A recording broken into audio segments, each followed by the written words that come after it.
ৰহা হাৰিয়ামুখ মুছলমান গাঁৱত ৰেইনক ক্লাবৰ উদ্যোগত মঙলবাৰে হাইস্কুল শিক্ষান্ত আৰু উচ্চতৰ মাধ্যমিক চূড়ান্ত পৰীক্ষাত সুখ্যাতিৰে উত্তীৰ্ণ হৈ অঞ্চলটোলৈ গৌৰৱ কঢ়িয়াই অনা 12গৰাকী মেধাৱী ছাত্ৰ-ছাত্ৰীক এখন ফুলাম গামোচা সম্বৰ্ধনা পত্ৰ আৰু কলম প্ৰদান কৰি সম্বৰ্ধনা জনোৱাৰ লগতে শুভেচ্ছা জ্ঞাপন কৰা হয়।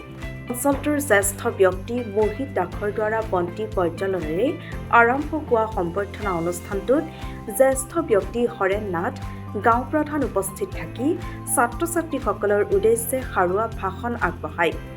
ইফালে ৰেইনক ক্লাবৰ সাংস্কৃতিক সম্পাদক পৰশমণি দাসে উদ্দেশ্য ব্যাখ্যা কৰা অনুষ্ঠানটোত নতুন সংবাদৰ সাংবাদিক সোহেল খান, ৰেইনক ক্লাবৰ সভাপতি মহম্মদ ইনামুল হুছেইন, সম্পাদক প্ৰাঞ্জল দাসসহ স্থানীয় ৰাইজ, ছাত্ৰ-ছাত্ৰী আৰু গণ্যমান্য ব্যক্তিসকল উপস্থিত থাকে।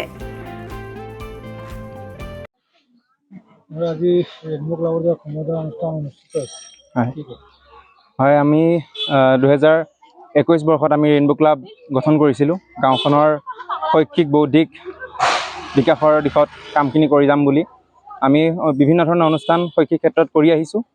সাংস্কৃতিক অনুষ্ঠানৰ লগতে গাঁওখনৰ বৌদ্ধিক দিশত সাংস্কৃতিক বিকাশৰ দিশত আমি সকলোৱে কাম কৰি আহিছোঁ।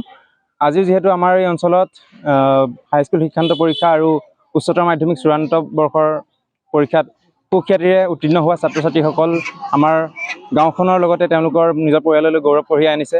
তেওঁলোকক আমি ক্লাবৰ তৰফৰ পৰা পাৰ্যমানে সম্বৰ্ধনা জ্ঞাপন কৰিবলৈ আমি আগবাঢ়িলোঁ। আজি সেই উদ্দেশ্যে এই সভাখন অনুষ্ঠিত কৰা হৈছিল।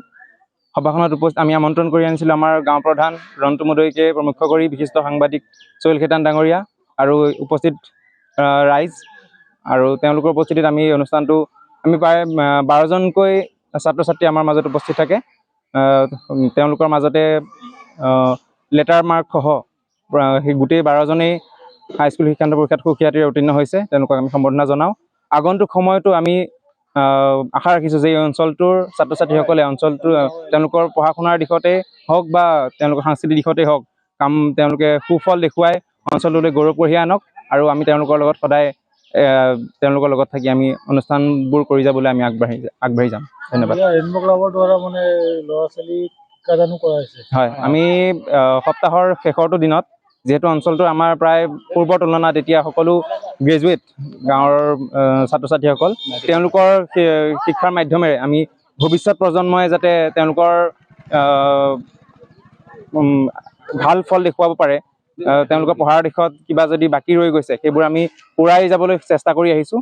সপ্তাহৰ শেষৰটো দিন দেওবাৰ আমি প্ৰতি দেওবাৰে 2 ঘণ্টাকৈ ক্লাবত তেওঁলোকক ক্লাছ লওঁ। গ্ৰামাৰেই হওক, অসমীয়া ব্যাকৰণেই হওক বা খেল ধেমালিয়েই হওক, চিত্ৰাংকনেই হওক, এই সকলো দিশত আগবঢ়াই নিবলৈ আমি চেষ্টা কৰি আহিছোঁ আৰু আগন্তুক সময়ত আমি কৰি যাম।